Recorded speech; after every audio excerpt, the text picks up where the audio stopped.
everyone, it's Ashley from Yoga for That. Welcome. Last week in my Live Better coaching call, we talked about stacking habits.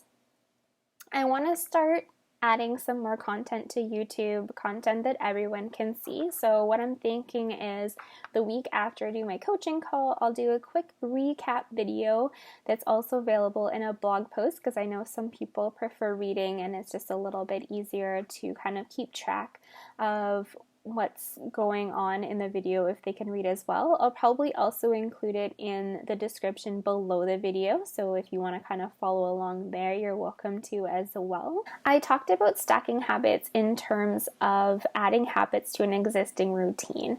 And what happens usually is we add a new habit and we're very gung-ho about adding it, and then all of a sudden life happens as it does, and that newest habit we added often gets removed from our routine sooner than we'd like it to be gone.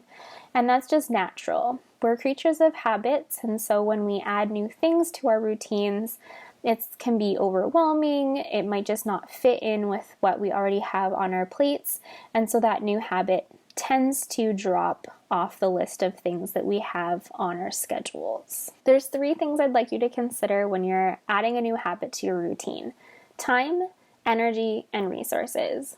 So time, how much time is this new habit going to take? If it's a workout routine, yes, so the workout itself might be 30 minutes, but how much time do you need to get ready beforehand?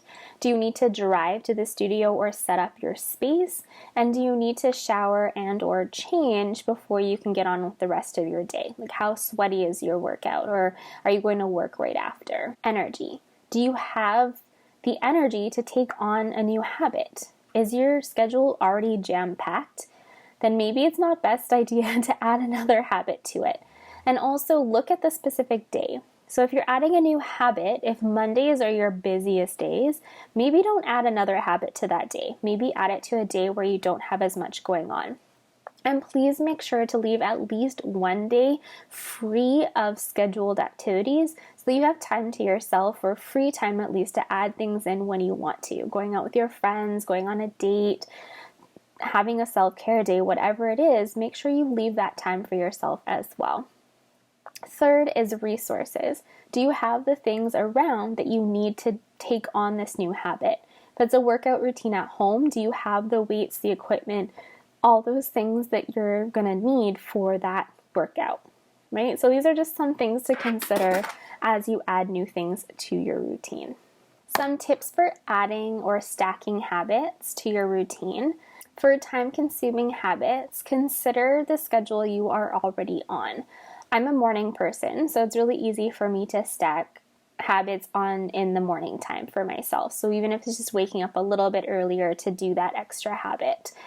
I'm not a night person, so anything past 8 p.m., I can't add anything. That's why when I do my coaching calls, they're always like right after work, so I can just kind of hop on, do my call.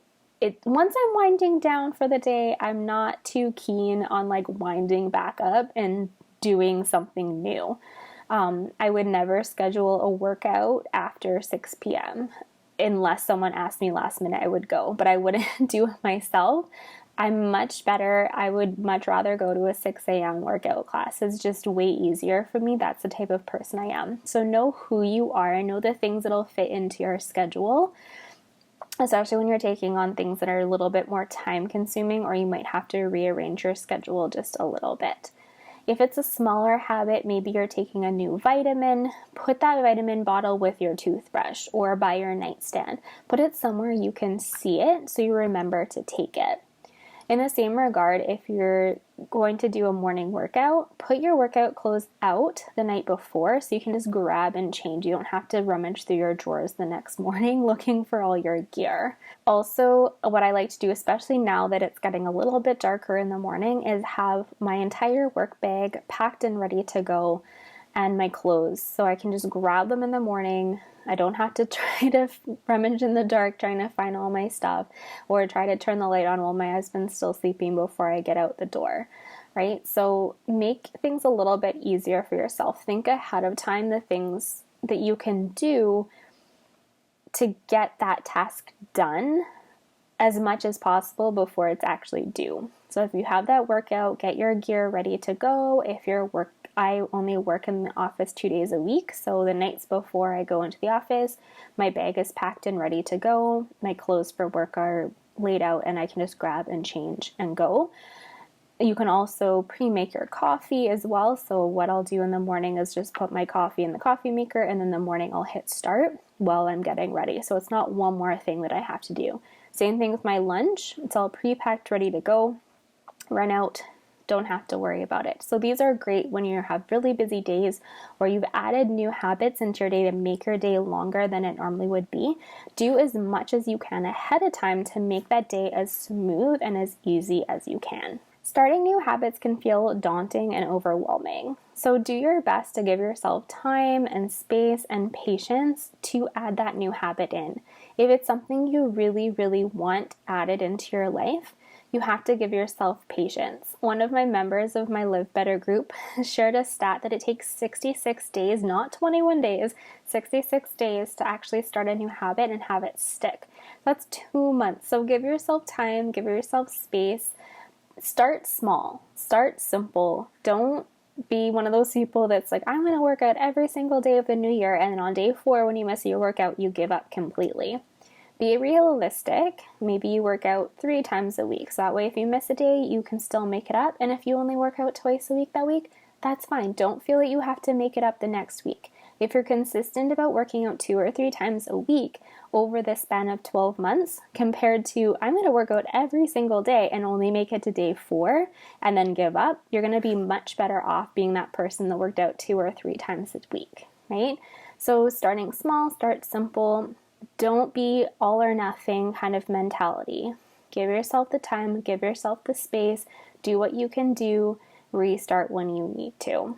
If you're a part of my Live Better member group, then you'll have access to journal and discussion questions as well. So I'll have more info in the information description below. So make sure you check that out. And if you have any questions, please feel free to let me know. If you have any tips or tricks for me in terms of stacking habits or have any more questions, make sure to comment below.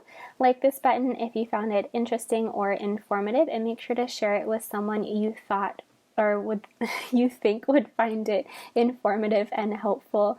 I'll be on here next week talking about motivation. Have an awesome rest of your week, and we'll see you again next time. Bye.